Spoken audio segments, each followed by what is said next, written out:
আপনারা দেখছেন DP news, খবরই জীবন। সামাজিক সচেতনতার বার্তায় সাজছে চাদরার গদার বাগান। দৈনন্দিন সমাজ ব্যবস্থায় ধনী দরিদ্রের বিভেদ আজও বর্তমান। তাই সমাজের একটা অংশের মানুষের জীবনযাত্রা আকাশচুম্বী হলেও সমাজের অন্য অংশের মানুষ এখনও দুবেলা দুমুঠো অন্ন সংস্থানের জন্য লড়াই করে চলেছে প্রতিদিন। সেই বিভেদের লড়াইয়ের ছবি ফুটিয়ে তোলার ভাবনায় চাদরার গদার বাগান সর্বজনীন দুর্গোৎসব কমিটি। কারণ এই কমিটির এবারের ভাবনা ক্ষুধার রাজ্যে পৃথিবী গর্বময়। অর্থাৎ কবি সুকান্ত ভট্টাচার্যের জন্ম শতবর্ষ উপলক্ষে তার কবিতার একটি লাইন তুলে তৈরি হয়েছে তাদের ভাবনা। মূলত সমাজের একদিকে খাদ্যের অপচয় হচ্ছে, অন্যদিকে ফুটপাতের বাসিন্দারা খাদ্যের অভাবে বিপন্ন এবং সেই খাদ্য সংকটে নগর লক্ষ্মীর ভূমিকায় দেবী দুর্গা অবতীর্ণ হয়েছে। বাঁশ, কাঠ, প্লাই সহ পরিবেশ বান্ধব বিভিন্ন উপকরণ দিয়ে গত কয়েক মাস ধরে কাজ করে চলেছেন কর্মীরা। উদ্যোক্তাদের দাবি, সমাজ সচেতনতার বার্তা দিতে তাদের এই ভাবনা।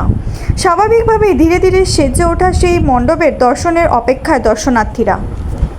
সুকান্ত ভট্টাচার্যের জন্ম শতবর্ষ উপলক্ষে ওনারই লেখা কবিতা হে মহাজীবন থেকে আমরা যে লাইন নিয়েছি আমাদের ভাবনা হিসাবে, ক্ষুধার রাজ্যে পৃথিবী গদ্যময়, পূর্ণিমার চাঁদ যেন ঝলসানো রুটি।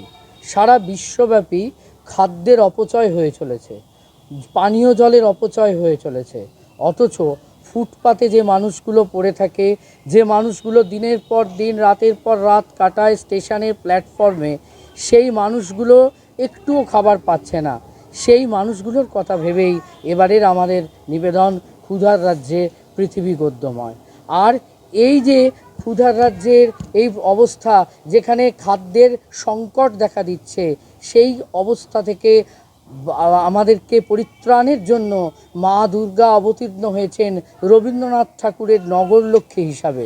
এই নগরলক্ষ্মীর হাতে কোনো অস্ত্র নেই, এই মা দুর্গার সিংহ বাহন নেই, মহিষাসুর নেই। এই মা দুর্গা এসেছেন কেবলমাত্র ধরণীকে অন্ন বিলাবার তরে।